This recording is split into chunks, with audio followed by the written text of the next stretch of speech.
Excellencies, ladies and gentlemen, dear participants of our Tiergarten Conference, on behalf of the Friedrich Ebert Foundation, as the chairman, I would like to welcome you most cordially to this year's conference. For the 9th time, we are gathering here under the title Tiergarten Conference in order to talk about cooperative security and cooperation, in order to zoom in on multilateral approaches and talk about security policies in a common debate in order to bring about mutual understanding and cooperation and move it up on the international agenda. This year is a very special year. In the present circumstances of Corona, we have to have this indirect forum. This is why I'm particularly grateful to you that you are available for this year's conference. I would also express my gratitude to all those who have provided us with the technical devices, because across 5 continents it has become possible for us to become interconnected and hold this conference. Indeed, it is really true to say that you talk about cooperative security and peace, but this is not really the reality on the globe right now. Isn't that a totally different one? Yes, that is most certainly the case. When you look at things from different angles of the world, you can really be full of despair, because there are a lot of setbacks that have been made between nations and their governments in the field of cooperation. But with hindsight, let us remind the CSCE process, which is 30 years ago, and the long path that it took leading all the way up the Charter of Paris.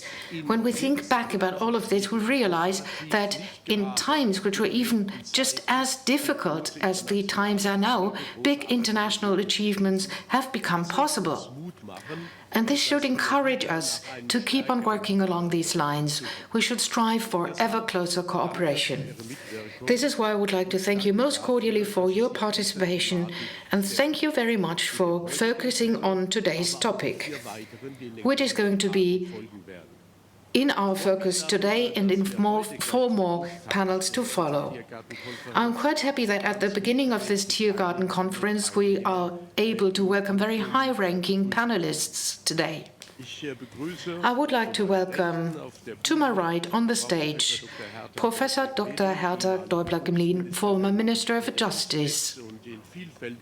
And she's also an expert in the field of foreign policies and international legal affairs. Thanks very much for being here. We are happy to have you. Let me convey our gratitude to Thomas Greminger in Vienna, the former Secretary General of the OSCE. Excellency, we are very happy to have you here this afternoon. And hello to Washington. Hello to Heather L. Conley, the Senior Vice President for European, Eurasian and Arctic Affairs at the Center for Strategic and International Studies. Hello to you in Washington. I would also like to say hello to our colleague in France, to the former Foreign Minister Hubert Védrine. We are happy to have you. You've been a guest at this conference for many years. And I would also like to welcome Reinhard Krumm, the head of our FES office based in Vienna. He helped us to prepare this conference together with his team. Together with Jacek, our partner from Bratislava, he made it possible for this conference to be held, and he provided us with lots of food for thought. We also managed to find a facilitator with a lot of international experience due to her profession as a journalist. Welcome to her here in Berlin. Christiane Hoffmann usually works for The Spiegel in Germany. Welcome. Thanks very much for being here and hosting this event today. Now I would like to thank all of you once again. Thanks very much for all your commitment and your engagement, and I hope that we will have a very fruitful conference with a lot of new ideas and a lot of food for thought with exciting discussions. Thanks very much and every possible success. Thank you very much. I would also like to welcome you most cordially to this very specific Tiergarten Conference Conference this year. Welcome to Berlin, and welcome to many other parts of the world, as Kurt Beck has already mentioned. Before we start off, let me make some housekeeping technical remarks. The online format makes it a bit more difficult for this conference to listen to you and your comments and your reactions in the course of our discussions. But we've opened up a lot of channels for you to be able to post your comments. That is the chat functions first and foremost on the conference homepage to be found under the live stream if you got registered beforehand. Please don't forget that this chat is not available for each and every language, and therefore it would be most recommendable to ask your questions or post your comments in English, because this makes communication easier. But of course you can ask your questions in every language that is available, German, English or French. These questions will then be forwarded to the panelists, or at least a selection from them, and then you can actively participate in the discussion. For reasons of documentations, we store this chat just for you as an additional piece of information to bear in mind. But the questions that we are going to ask the panelists during the panel discussion will not be allocated to individual persons or users. In order to understand what the mood amongst you is concerning security and cooperation in Europe, we have carried out a mini survey, or rather prepared it for today's conference, and you can actively participate in it if you wish. You will find it on the conference website Tweetback. And we hope that we will be able to present the results to you in the course of this afternoon's session. The survey consists of 4 different questions, and please answer these questions in 3-minute max. These were the technical announcements. Mr. Beck was so kind as to introduce the panelists of this panel discussion to you already, so I don't have to do this once again, but I would like to welcome them once again most cordially here to Berlin. Mrs. Herta Däubler-Gmelin, hello to our colleagues in Vienna, Washington and Paris, and I'm really looking forward to our discussion. The next and the first speaker is going to be Reinhard Krumm, head of the FES office in Vienna. Last year, together with some of his colleagues, he initiated the initiative on Cooperative Security. And he's now going to provide us with a short introduction. Reinhard, the floor is yours. Thank you very much. Let me briefly introduce you to the Cooperative Security Initiative. You will get to see the slides in English, but I'm going to deliver my presentation in German. Who, when, where, why, and what is a conventional set of questions, but the first question I'm going to address is, what is CSI? CSI is an initiative which was developed due to the poor European security situation that we are in, which was designed to generate ideas and shift momentum. I think this does not need to be discussed. Cooperative security is something that is also deeply enshrined in the Charter of Paris 30 years ago in the CSIC, the Conference of Security and Cooperation in Europe. Security in Europe is inseparable, and this is why cooperation needs to be fostered in each and every possible way. But unfortunately, this is not really the imperative of the moment, and this is why this initiative was started. Who participates in this? 18 experts from the OSCE region, and in this case in particular, ranging all the way from the US to Russia, but also Georgia and other countries are participating as well. We've had various different meetings in order to express their views and opinions. They develop new ideas. And behind that are 2 think tanks, one of which is GlobeSec, which is a Central European think tank from Slovakia. It's the Friedrich Ebert Stiftung, the Friedrich Ebert Foundation, and this initiative was also supported by Thomas Greminger, the former Secretary General of the OSCE, who will join our panel discussion this afternoon. This initiative was based on 3 pillars. First of all, we carried out a survey which is not representative, and I'm going to provide you with more background information later on, but 300 experts and students dealing with European security policies, diplomats and policymakers were involved on this. Here we concentrated on three different sets of questions, as you can see. First of all, we asked people to analyze the status quo. How important or how poor or how well is European security positioned? Are there other paths to embark upon? And what are the possibilities in order to enhance and foster cooperation in the field of European security? The first question has something to do with urgency. And we were quite decisive in the way we asked this question. Do you think it would be possible to conceive a nuclear exchange? No, the no answer is quite big in this pie chart, but also the yeses and maybes are quite considerable. So we are living in a European situation regarding security where the nuclear exchange of weapons can no longer be excluded. The next question was, where are the main challenges?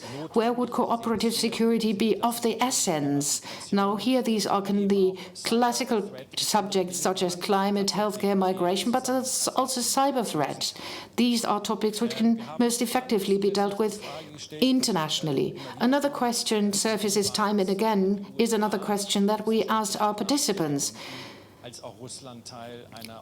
NATO as a member of the US as a member of NATO and Russia within the limits of the OSCE that the US and Canada are also members of. How can security be developed on that basis? Yes, it is considered to be possible, but if it happens, and that relates to the US and Russia alike. And last but not least, and this is the last point in the course of my presentation, we asked our participants the question with a view to the future of what is the way ahead? Will security be cooperative in the future, or will it rather be characterized by uncertainty, or will certainty be on the rise? Cooperative security did not turn out to be the winner in the survey, but it got a lot of positive support, and that is what we would like to discuss this afternoon. Ja, vielen Dank, Reinhard Krumm.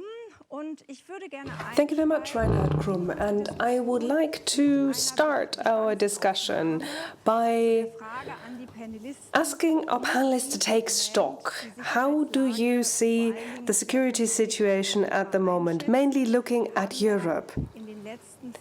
Over the past 25-30 years, we've had, I would say, two momentous changes. Number one, the end of the Cold War, with the dissolution of the Warsaw Pact and the great optimism as far as future security and democracy are concerned worldwide.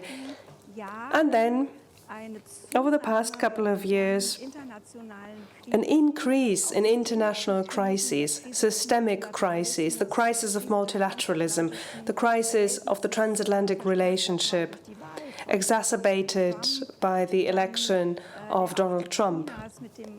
Then the rise of China, with China's ambition to also take part in shaping the world, new challenges, migration, the pandemic, cyber threats,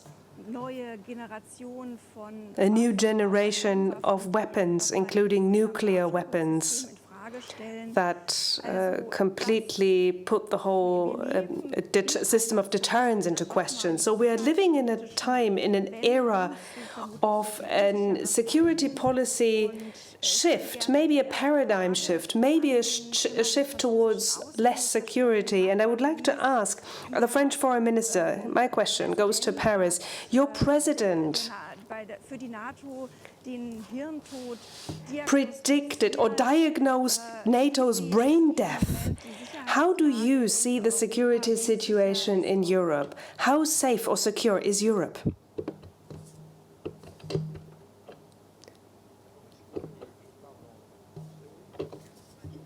Well, should I speak French? Asked the speaker. Can you hear me at all? And will I be interpreted? Please tell me, asks the speaker.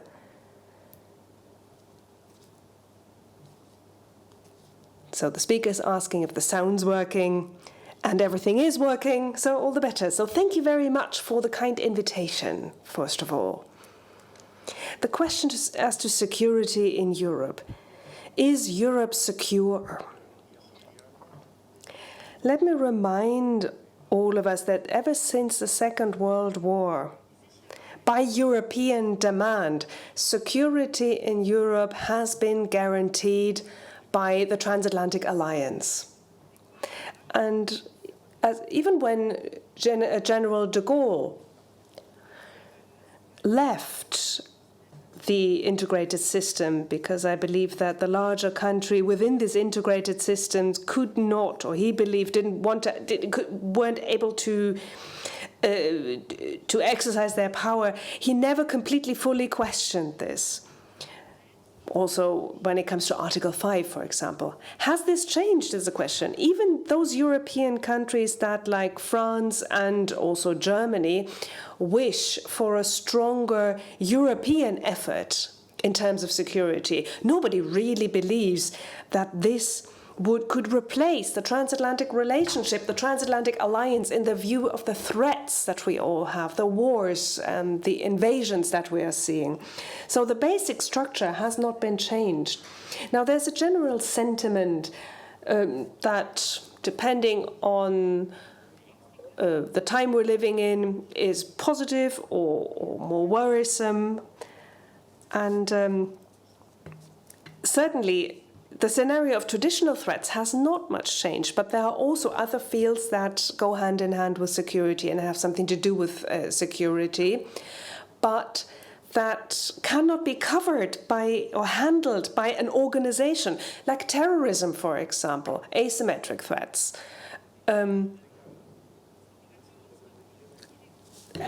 Illegal migration, large migration movements. How should this be handled? What forum, what organization should address this?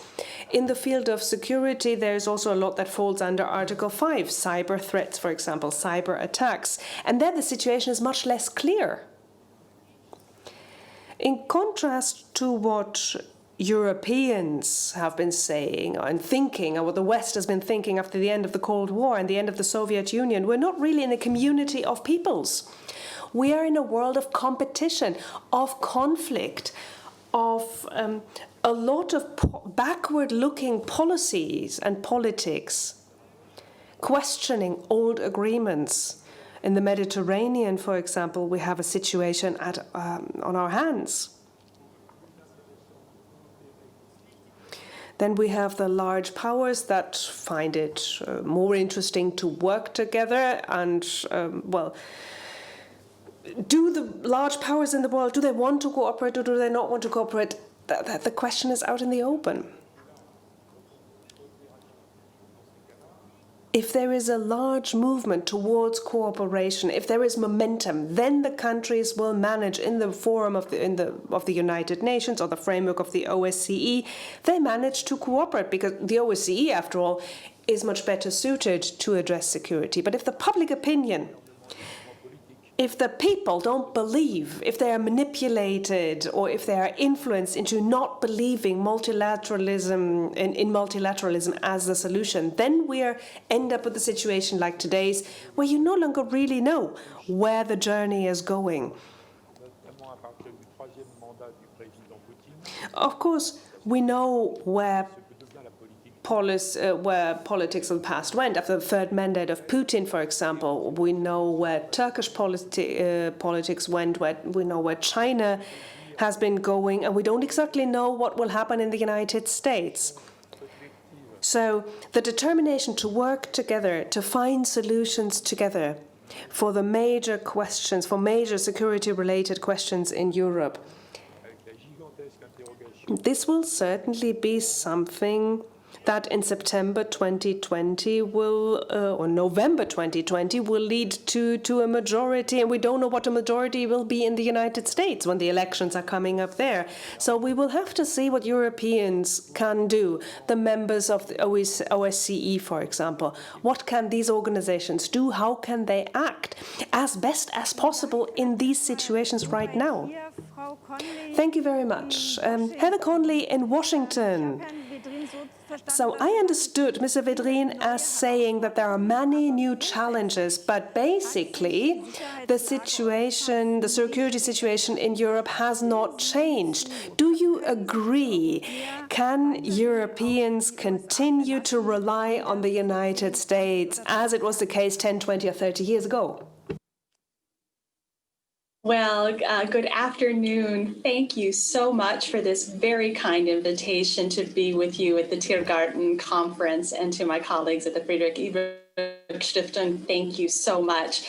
Mr. Védrine put forward a challenge to me to try to tell you perhaps how the U.S. election will work out in the next, I believe, 47 days. I unfortunately don't have that crystal ball in front of me.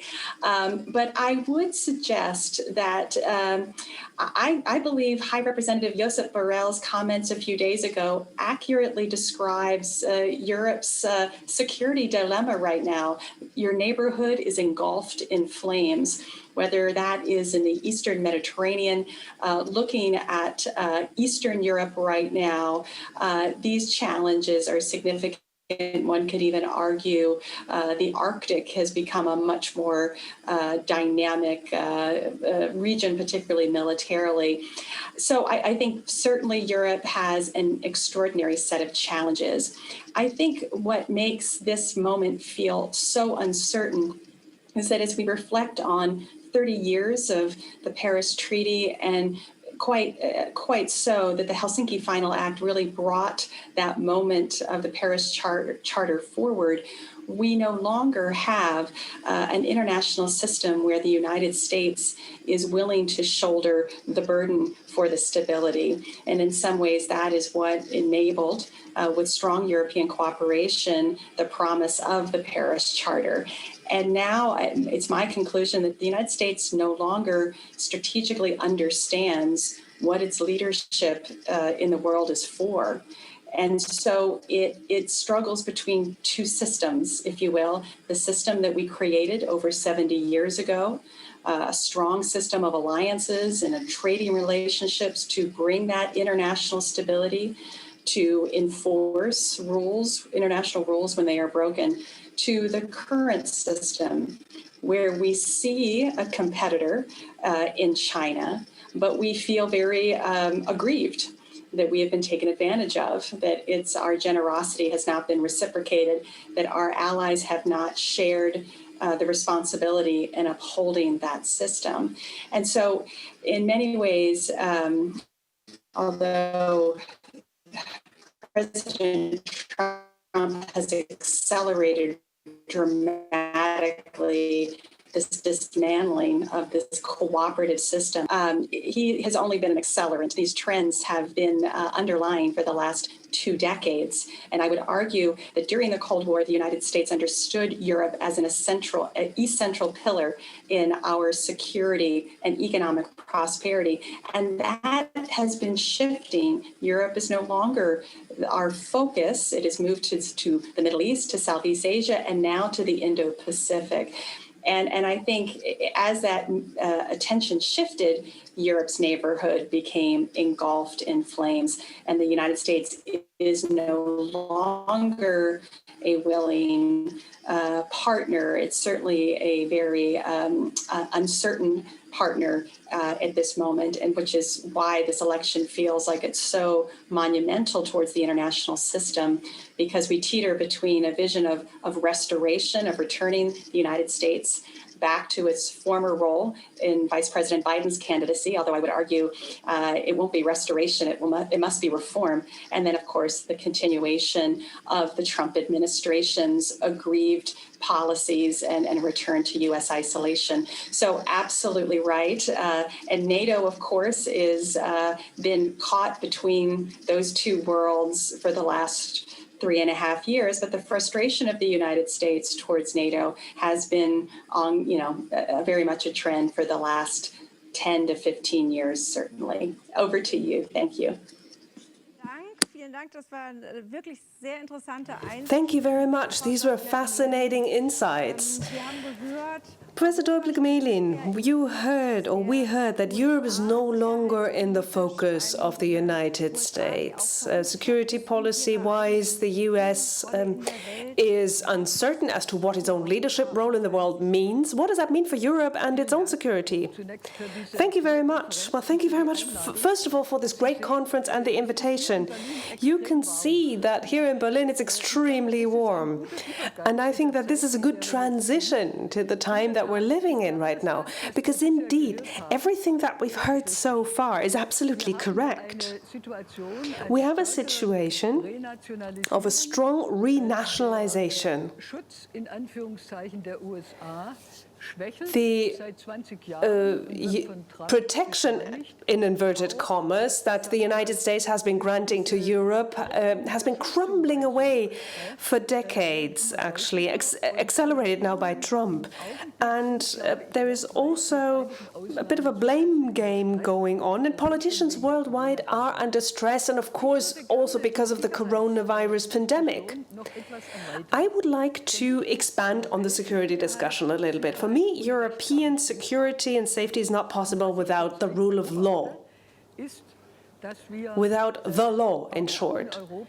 And what I'm seeing at the moment is that in Europe, but also in the transatlantic relationship, and also when we look towards Russia, let's look at the Human Rights Council, let's look at the United Nations, that wherever we look, there is a large number of minimum standards of which we say that these we want to uphold. These are the ones that we want to uphold. Minimum standards that we want to uphold in the unit in the world, and that could create also a certain degree of security around the world. But at the moment, what we're seeing more and more, and this is also a process that has been ongoing for quite some time. So for quite a while, we've been seeing that people acknowledge that there are these minimum standards, and if they're useful, people will apply them. But if they see that, oh, there is an advantage in not respecting those minimum standards, they will stop respecting them. I would not say that we can see more than gradual differences between players. We like to look at Russia, and we're right in doing so.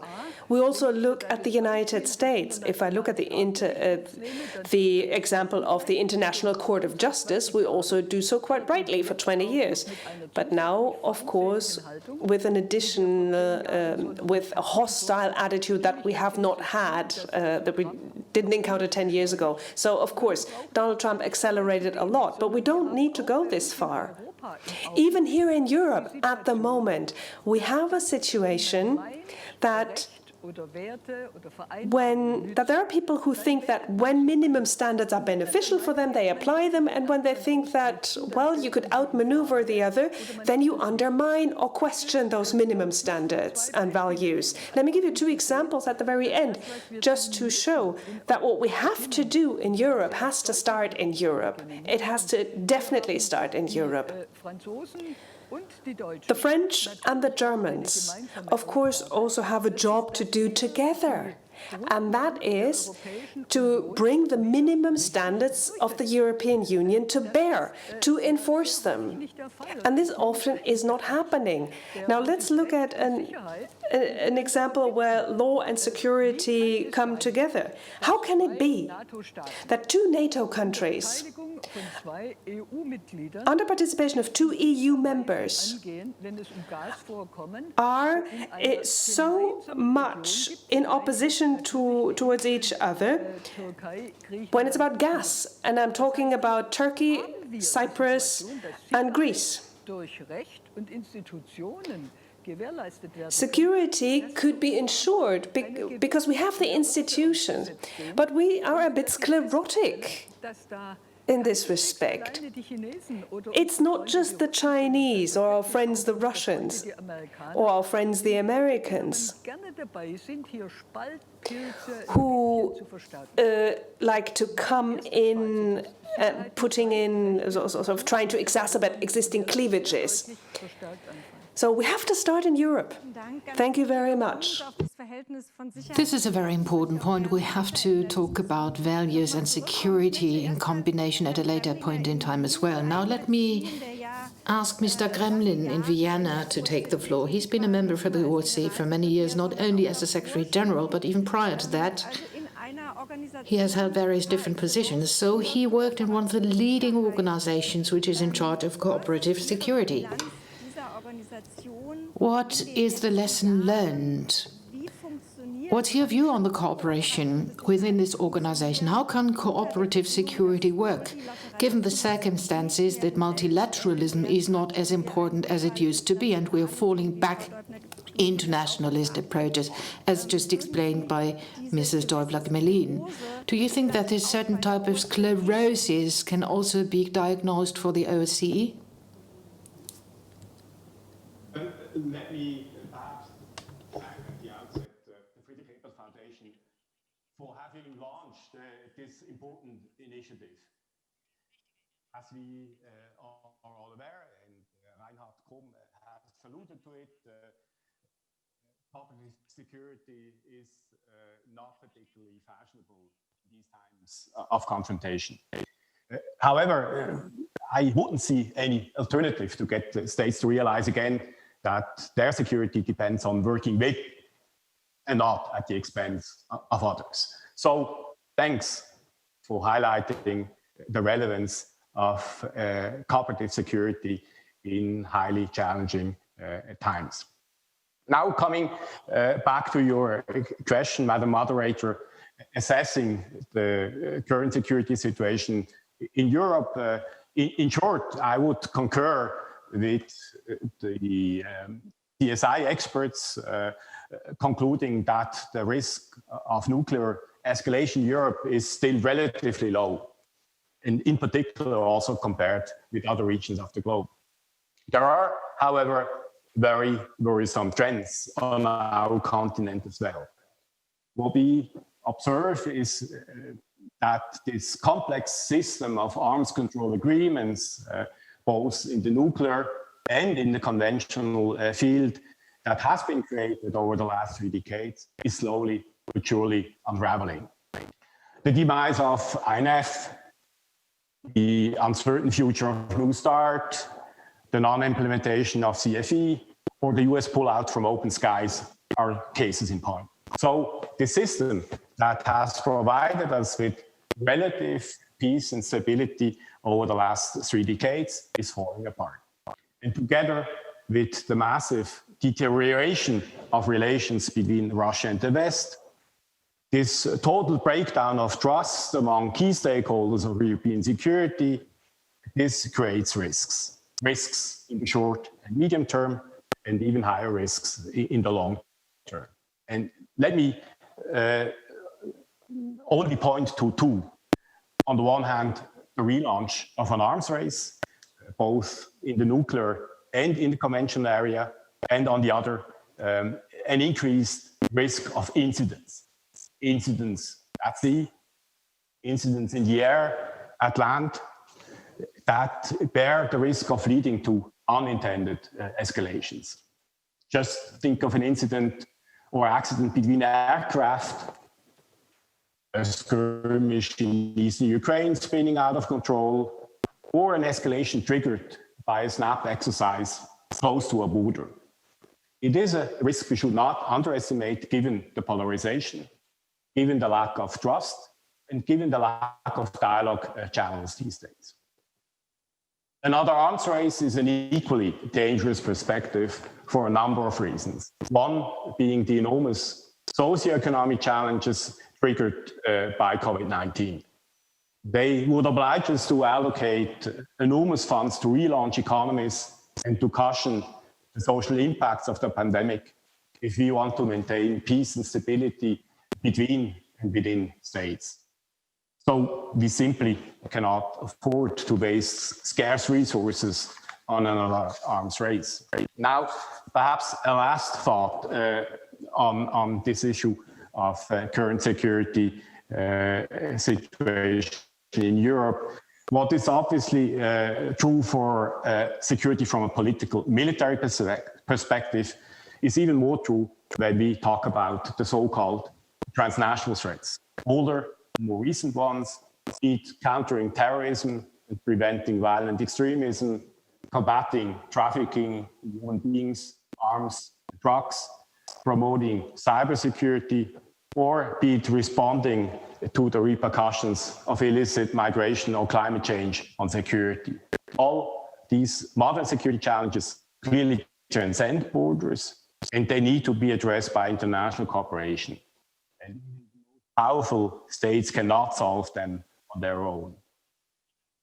And not surprisingly, this is also valid for the nexus between pandemics and security. COVID-19 clearly highlighted the importance of sharing information and working together to confront common threats. So multilateral cooperation, cooperative security is needed more than ever.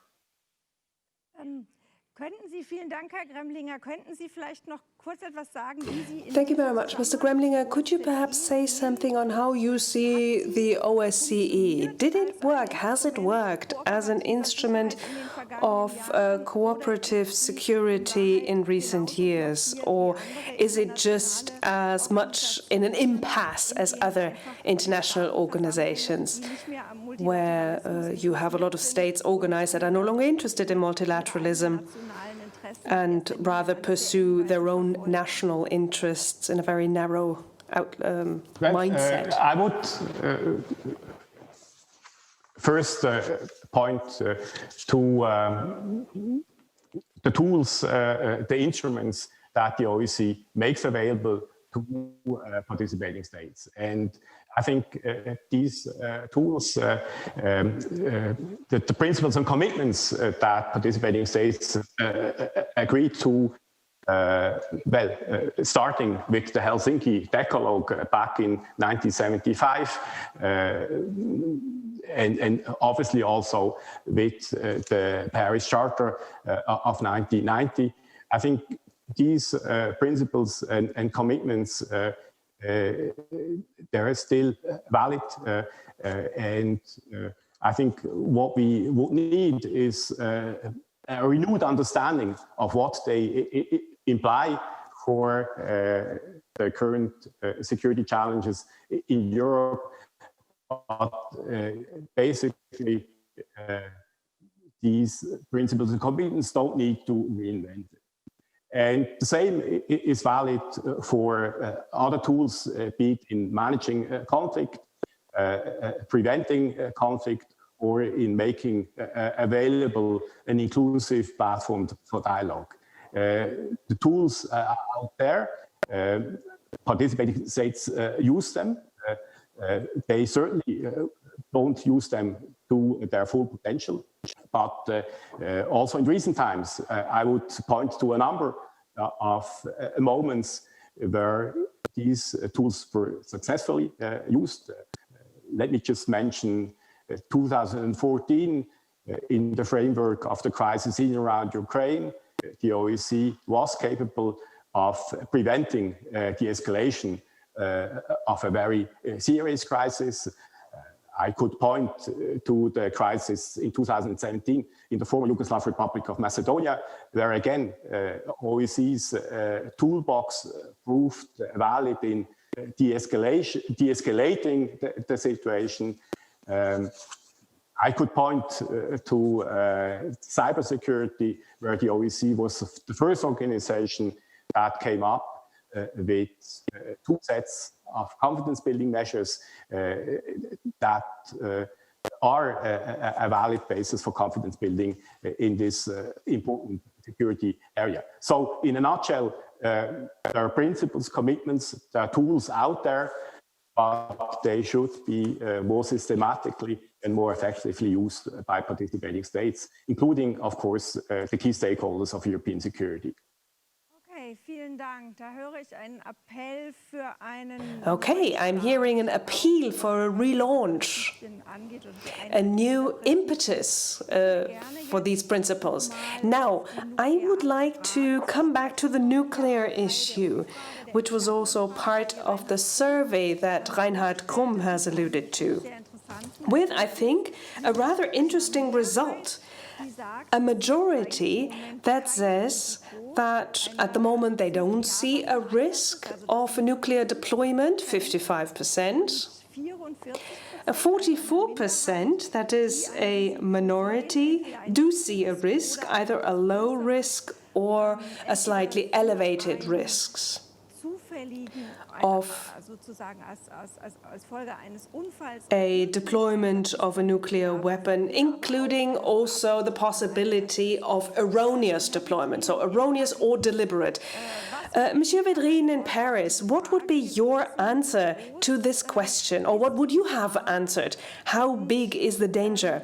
How big is the threat of a nuclear deployment? And what does it mean if the nuclear deterrence, as we had it in the Cold War, under the circumstances of new power constellations in the world, no longer works? And another question that I think is important, it's important and interesting to me personally, I would say, looking at France. If Europe can no longer rely on the nuclear shield of the United States, as it had been previously the case, would France consider a Europeanization of its nuclear arsenal?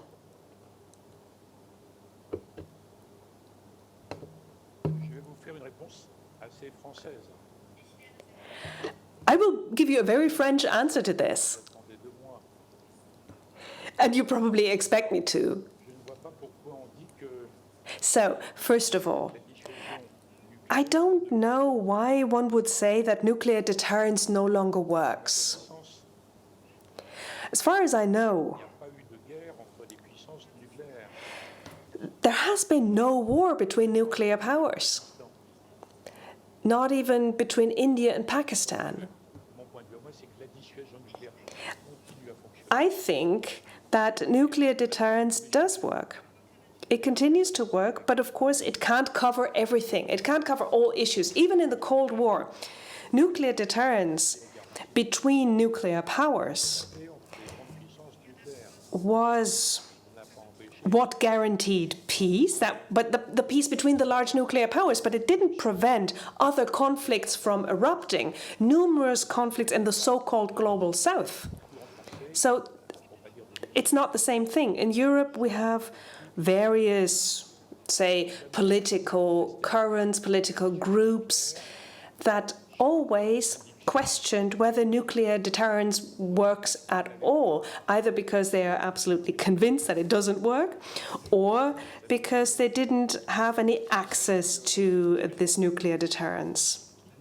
So I think that nuclear deterrence does work. It continues to work. And I can't really see what political leadership from what nuclear power would be confident enough that the world in 20 or 30 years would be so peaceful that you could abolish all nuclear weapons. I don't know who would want to shoulder this immense responsibility. As far as France is concerned, France has always used nuclear deterrence, but at a low level, at a minimum level, from practical and theoretical considerations. France is still opposed the so-called graded answer, or a tiered concept that accepts that deterrence becomes a weapon. I mean, if, for example, what if it comes to comes to deterrence concept between West and East? France has always looked at deterrence at a very low-key level. Now, the stepwise abolition of or dismantling of nuclear weapons in the United States and in Russia, this has, of course, has been accompanied, but the abolition of all nuclear weapons. I mean, a lot of work has been done by American presidents, but it's very difficult to, it would be dangerous to give up on this. So there should be another framework with mechanisms, with discussion fora, with Russia.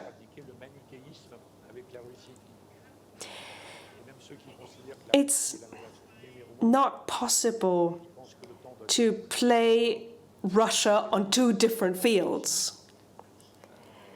On the one hand, you want to be the tough guy vis-à-vis Russia, you want to deter them, but they also have to accept that at the same time you have to offer something. So you have to set a framework.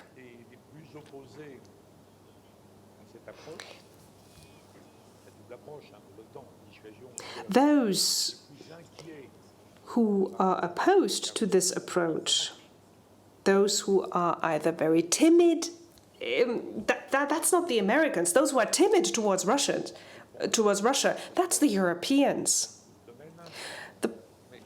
What Trump and Pompeo do is completely absurd in many areas, but it's not absolutely incoherent when it comes to Russia, because even they think that you have to keep talking to Russia, for example, on arms control.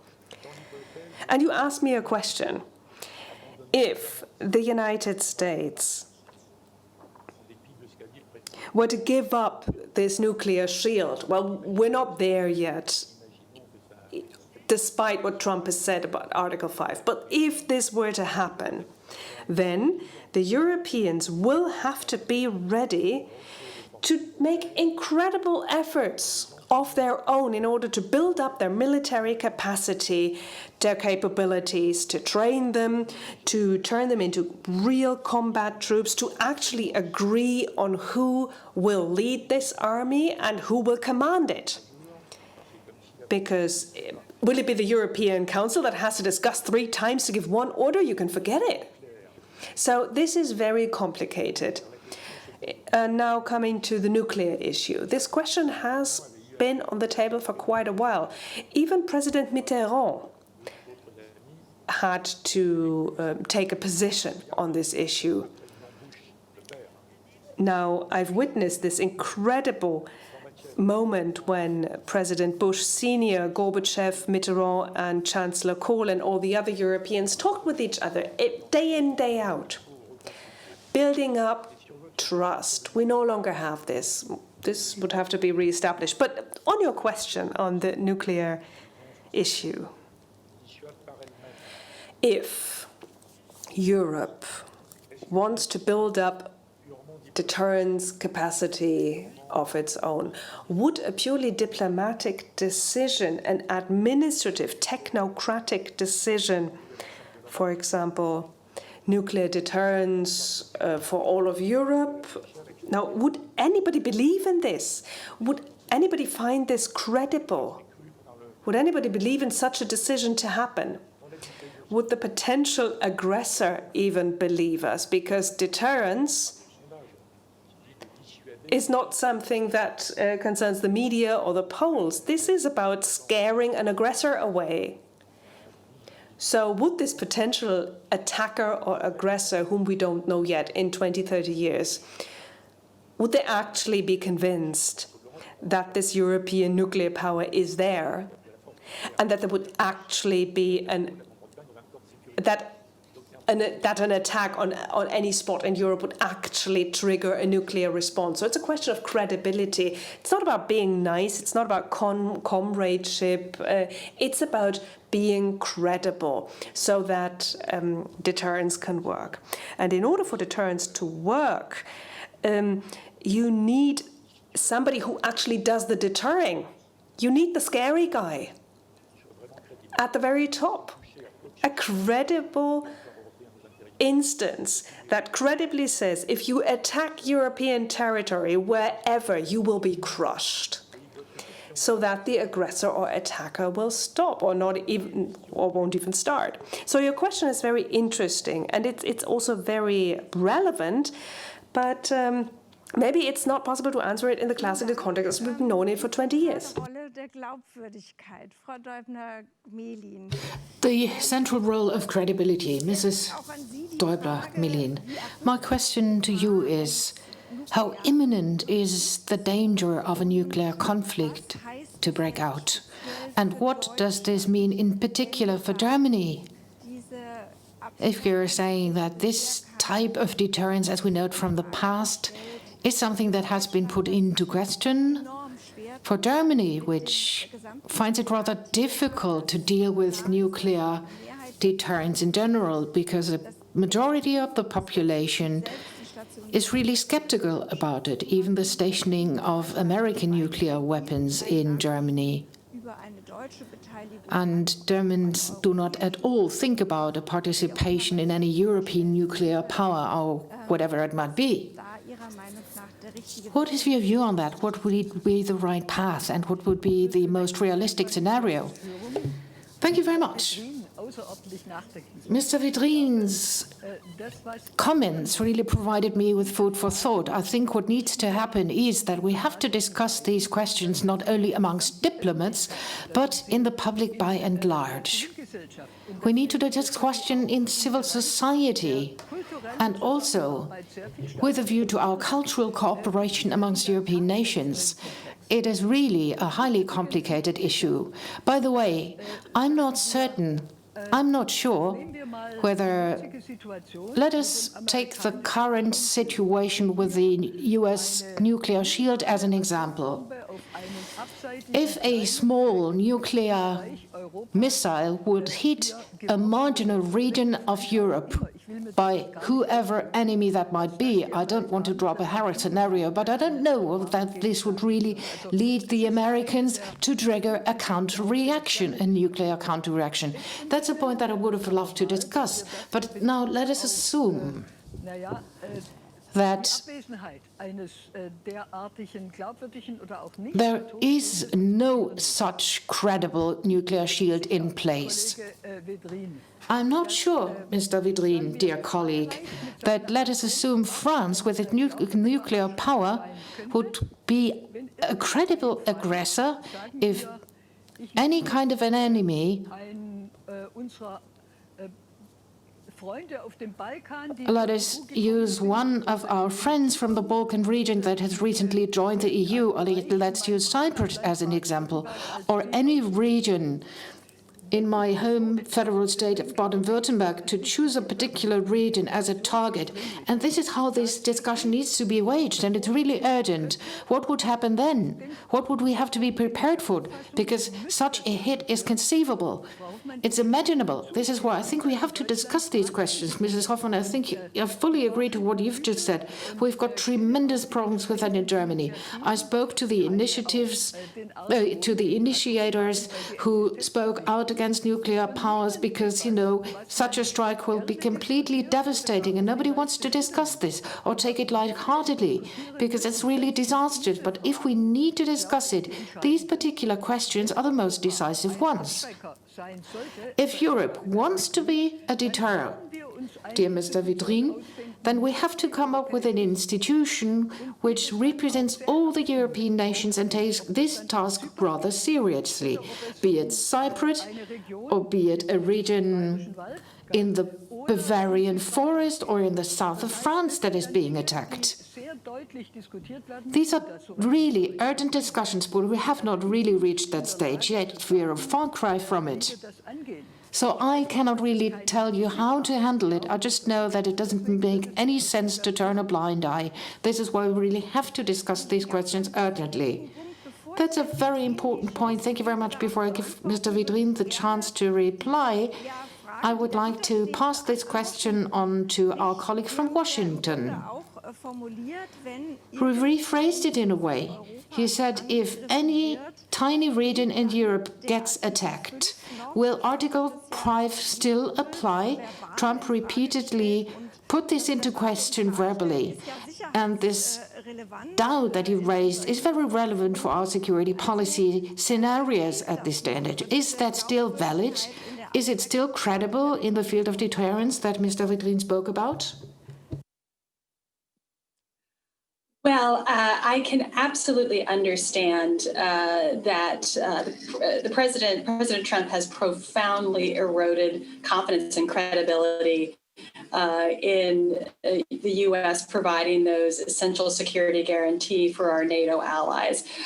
But I assure you, Congress, the president's administration feels equally strongly that that credibility and that security guarantee exists today. And I don't see anything in the current conversation that suggests that the U.S. would not completely come to Europe's aid. But as I said, I appreciate the profound questioning of that. And in part, that is the challenge that we find ourselves today. If I can just pull back for a moment, however, and I think the arms control architecture is a perfect example of the desperate need for institutional reform. We have seen where, with the exception of the New START Treaty, most of the arms control innovations from the 80s and 90s have now completely dissipated. And so we desperately need to rebuild that arms control architecture.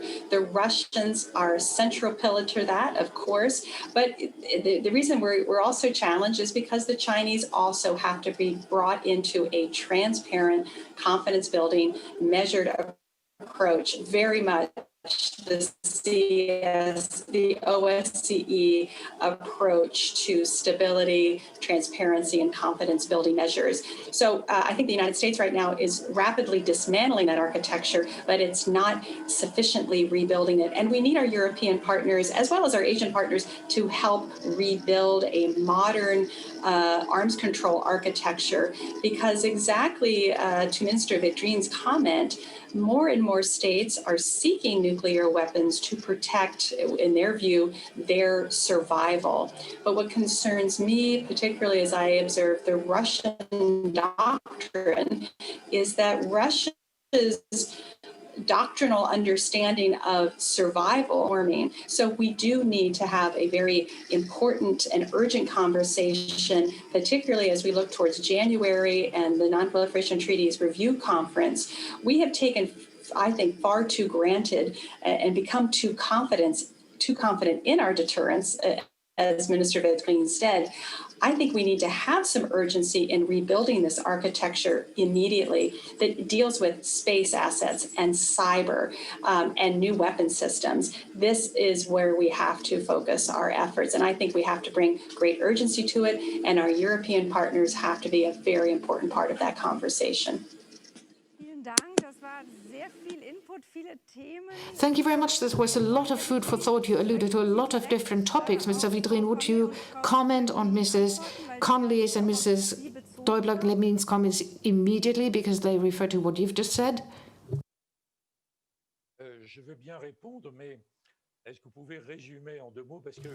Yes, I'd love to reply immediately.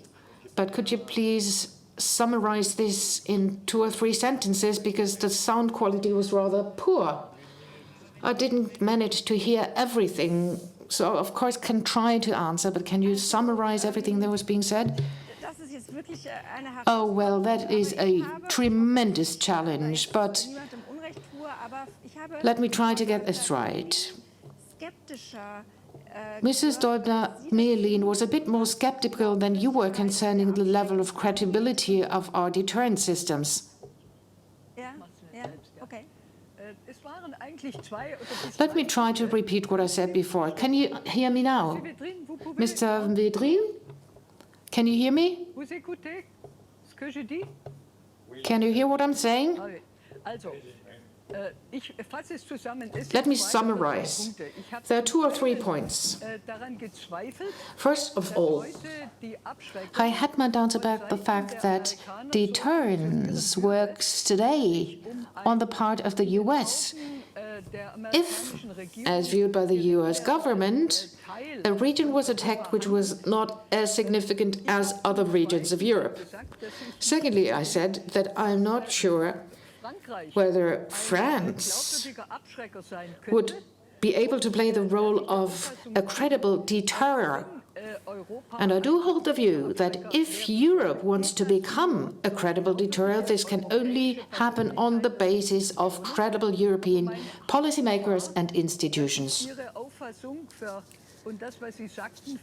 But I also said that whatever you said before is extremely difficult.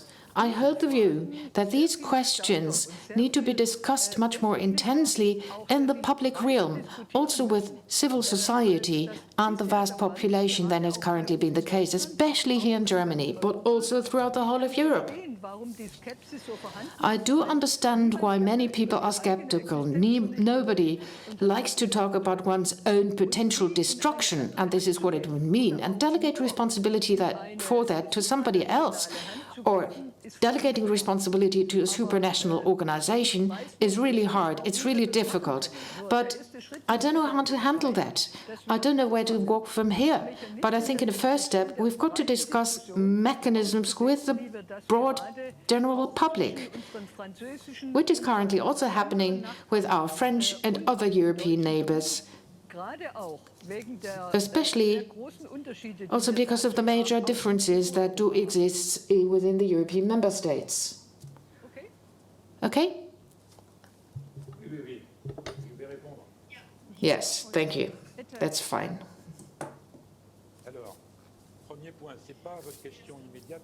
First point.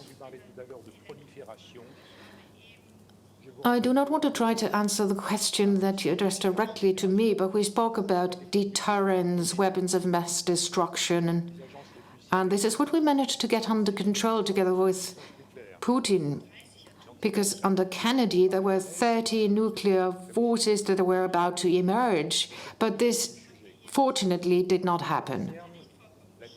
So we didn't fail completely, but that's not what it's all about. Back to the topic of credibility. The guarantee of the American shield of protection. This will very much depend on the decisions to be taken by the European people and civil society and the public opinion. Well, if Roosevelt had listened to the public opinion back then, he wouldn't have entered into the war. He wouldn't have entered into the struggle in Pearl Harbor. Neither President Wilson in 1917 would have done that. During World War I and World War II, the US entered the war, but not because an international treaty was in place. No treaty existed. But the reality of this protective shield does not depend on the provisions of a treaty or the number of soldiers or missiles on German US military bases. The US could withdraw all the soldiers from the military bases in Germany, but this has nothing to do with the US-American commitment.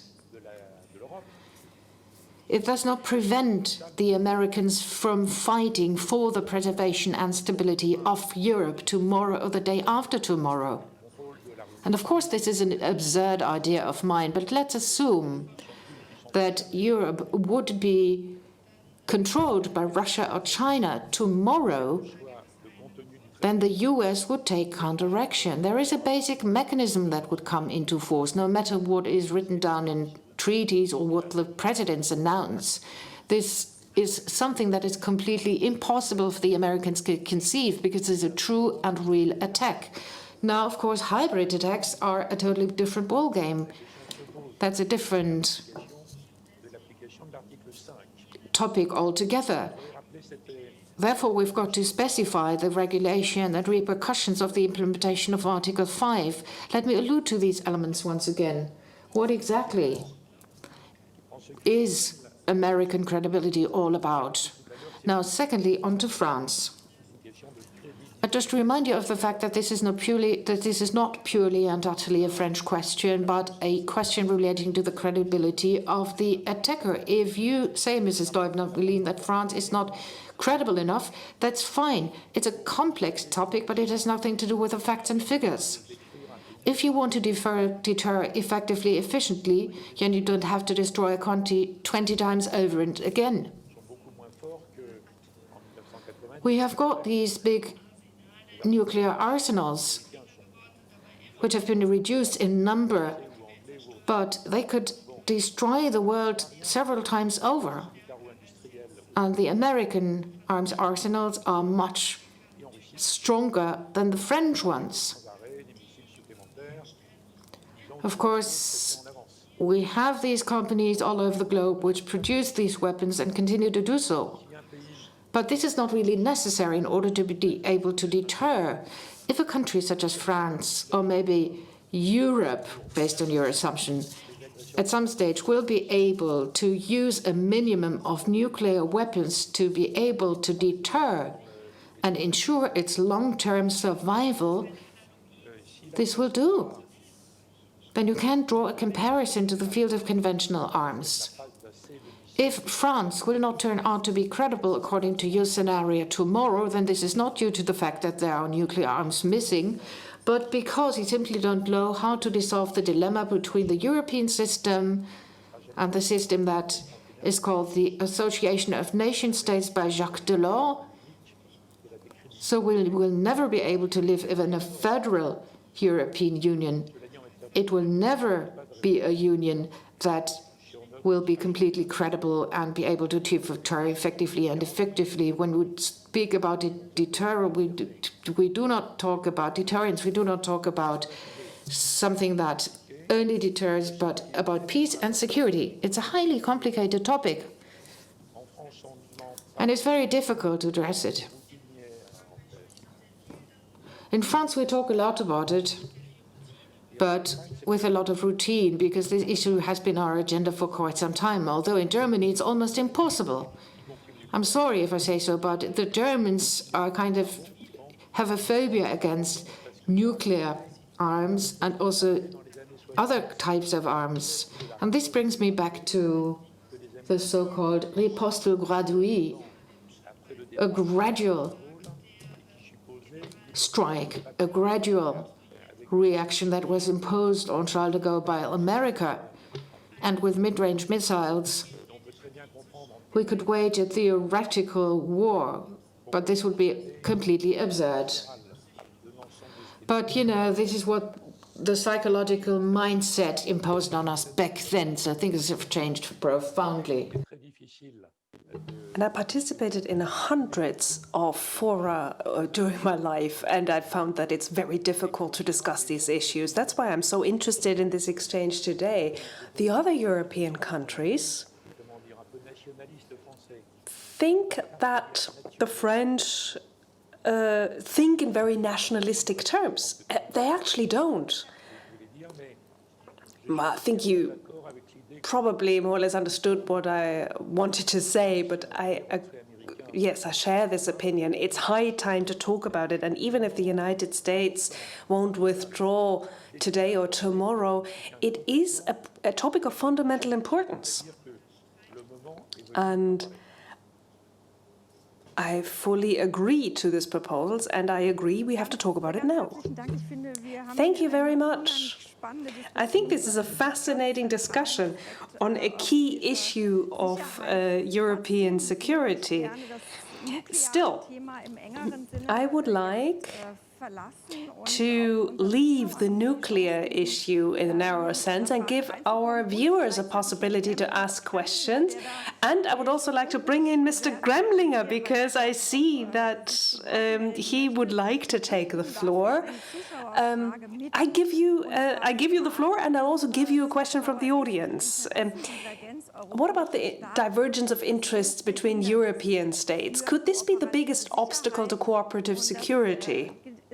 Diverging interests in Europe. I think it's a good question to you, because you actually deal with this topic in the OSCE, and you have witnessed this divergence of interests. Yeah, thank you very much for bringing me back into the discussion. I wanted to come back and widen the perspective a bit and look at arms control beyond the nuclear, and I would very much support Heather's call that our arms control system needs to be reformed. Absolutely. And there haven't been serious reforms over the recent, probably 10, 15 years. But let me tell you, this is very challenging in times of confrontation, in times where there is this deep lack of trust between key stakeholders of European security. So my call would be, let's start by preserving what we have and then incrementally reform and manage expectations in terms of what is achievable in what time frame. Obviously, we need to bring new key security stakeholders on board in some of these agreements, but this will take time. And just let us be careful, not to destroy the last elements of this complex arms control system that we have built up over the last 30 years and that has brought us quite some stability. Now, coming back to the question from the audience, I think it is, as a matter of fact, the task of an organization like the OEC to also identify within clearly a non-like-minded membership areas where interests on security matters indeed do converge. And while we have a very polarized setting in the political military domain, I think there is much more agreement in other relevant areas of security. And let me point to a few. For instance, when we talk about trafficking, combating trafficking in human beings, this is clearly not an East-West issue. There is wide convergence on the need to approach this scourge. I think when it comes to cyber, it's a bit more complicated, but still, I would say there is a common interest to create a cyberspace that is safe and protected for all. I referred before to new transnational challenges, like, for instance, the security repercussions of climate change, the security repercussions of rapid technological change. Again, all these issues transcend borders, and I think the challenge is to identify where do also within a non-like-minded membership, where do interests converge, and then try to build what I think the Friedrich Ebert Foundation has called islands of cooperation in these areas. And I think this would have basically would allow us to meet two objectives. On the one hand, we would find common answers to current security challenges, and on the other, it would help us to gradually rebuild some of the trust that has been lost over last years. I would immediately add that this, of course, would have to be accompanied by progress in resolving the conflicts that we have in Europe. But still, I do believe that trying to identify these areas where interests converge, even in a non-like-minded community, would make a lot of sense. It is clearly a way forward that I would very much support.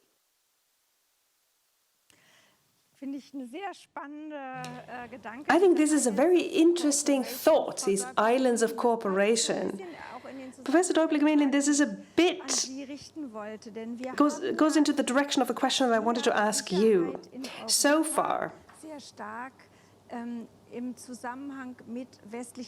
we've always thought security in Europe in the context of European values. NATO has always seen itself as a community of values, even though this hasn't always been true, and there was a lot of sweet talk, especially looking at NATO's relationship with Turkey. But there has always been this idea that NATO is also a community of value.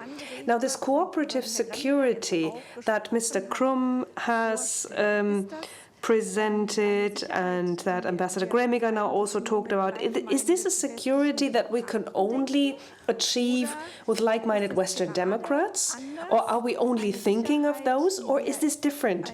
Is this a security that we can create looking at islands of common interests, islands of cooperation, and in cooperation even maybe with states that disregard human rights, that have authoritarian regimes?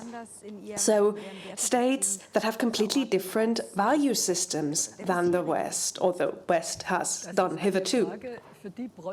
This is a question for which we need a whole workshop. I will try just to give a few buzzwords. And I will talk slowly so that you don't think I'm talking numbers when I'm not.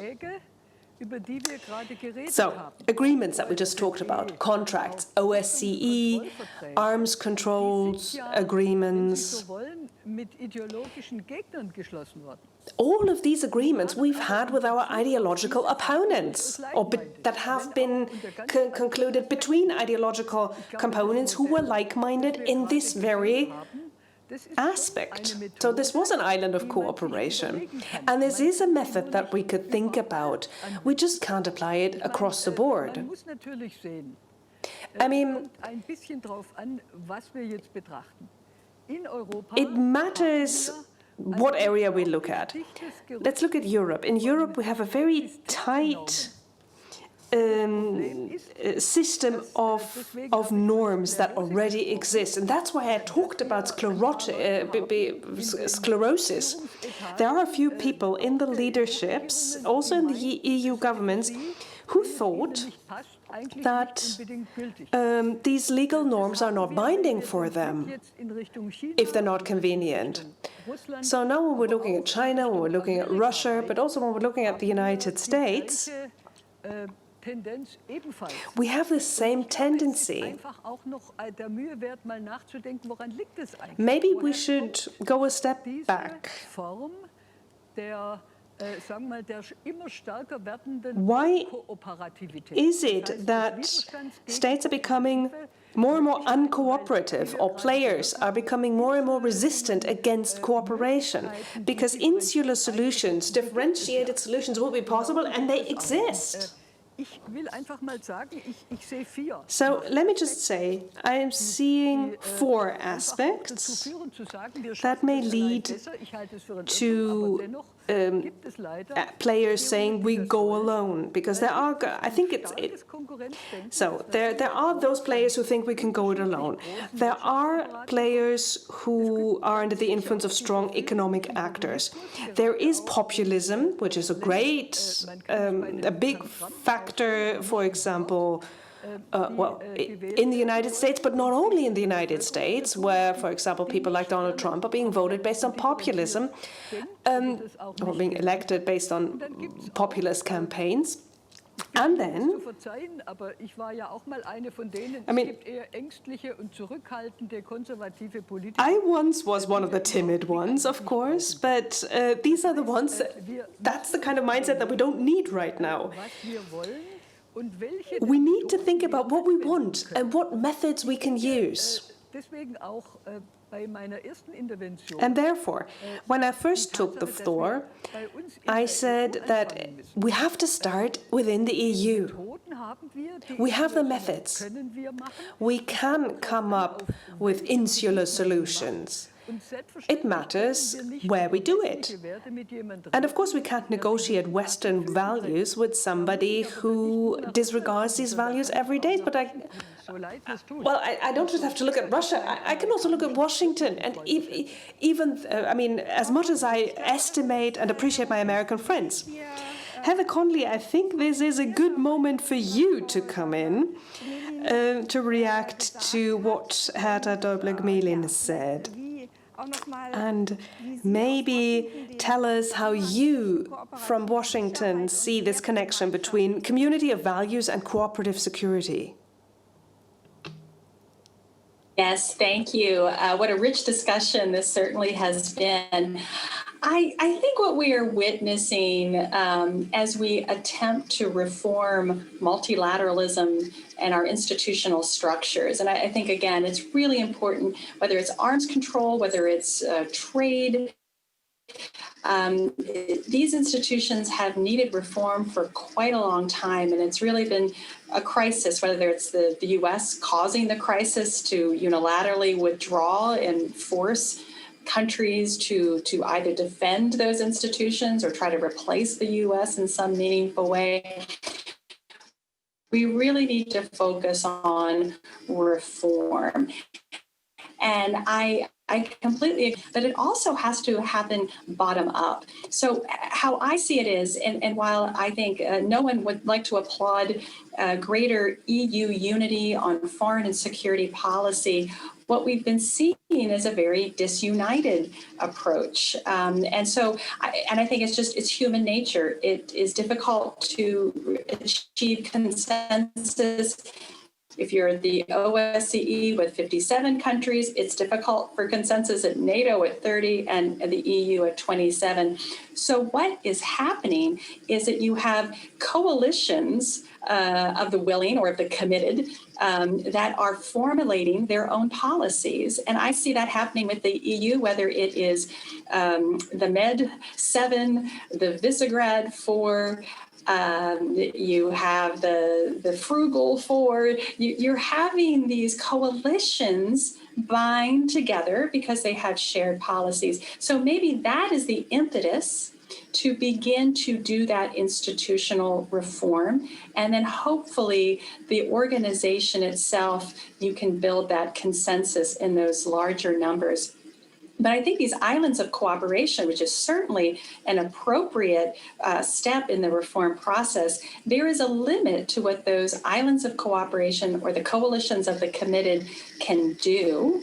And they have to have those larger structures and actors. The U.S. can take individual steps, unilateral steps, but it cannot get very far without its allies to help amplify those policies. Russia and China can take unilateral steps and have, but they can only go so far. So I do believe that the community of values has to solidify itself around very specific principles.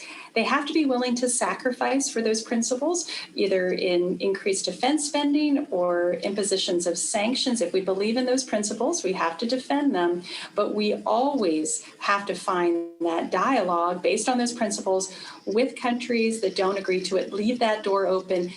Let them come into that conversation. So this is going to be a very fluid moment. It is a very fluid moment in the international system. And I think, though, we're going to see where our rigidness on how we believe multilateralism should occur is giving way to a flexible multilateralism. And hopefully that's a path to reform, that we can get back to that community of values and bring the stability that we need globally as we're reconstructing that international scaffolding for all those transnational challenges that you mentioned, from climate, illicit financing, corruption, I think is a massive issue that requires a strong community of values, a democratic approach. So there's a lot of issues, but we're going to have to rebuild and reform multilateralism so we can be successful. I think we can't just cling to what we have right now because it's just not working.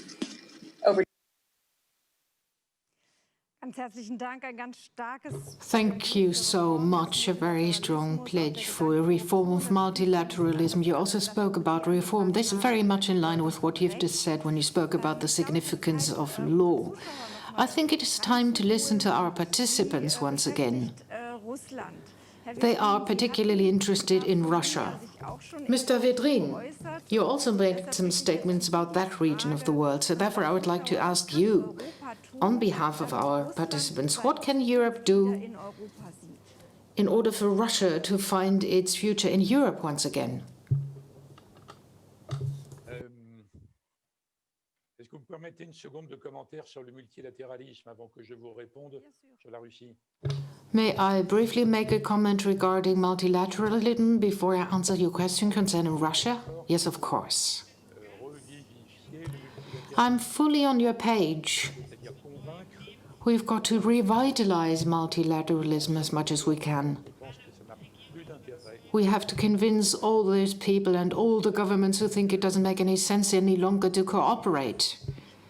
We need to ensure that they cannot accomplish or learn to understand that they cannot accomplish their goals individually and independently. We have to prevent the US from becoming unilateralists, trying to do it all on their own, convincing all the others of the fact that it makes sense to cooperate in order to accomplish goals, cooperate more strongly against the new pandemics that might surface is fine, but you shouldn't idealize multilateralism either. Multilateralism was not really the best of all possible scenarios since 1992. No, that wasn't the case because otherwise Bretton Woods would have been destroyed. We wouldn't have had to impose unilateral sanctions on extraterritorial regions because this is totally in violation of our international law. No single country is completely multilateralistic, maybe only Switzerland. So I think we should give a boost to these multilateral developments, but this needs to be done in a credible manner, without imagining a world that has never existed. Think of topics for which a short-term nationalist trends based on measures in isolation will not be of help at all. Populism is not a virus that affected a well-working system. Populists consist of large parts in the population who no longer believe in Europe or big international organizations. So we need to know why the population turned away from us. Now on to Russia. I made mention of this already.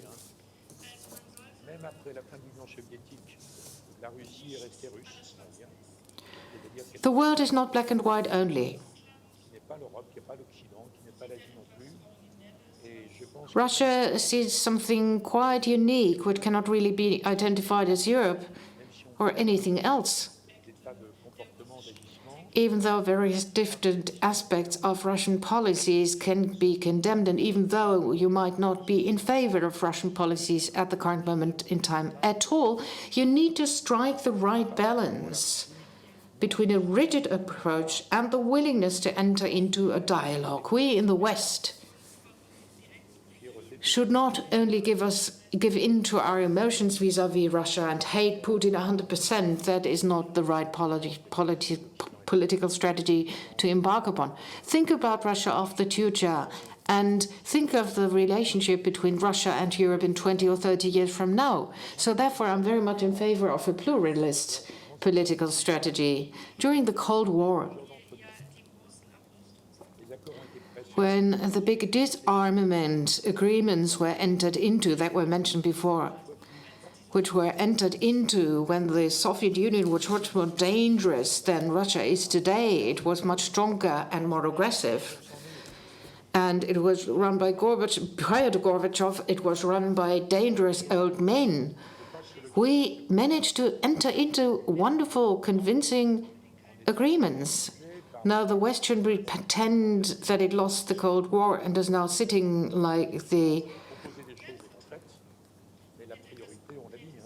air in front of the snake. We need to make convincing proposals. We already spoke about reality.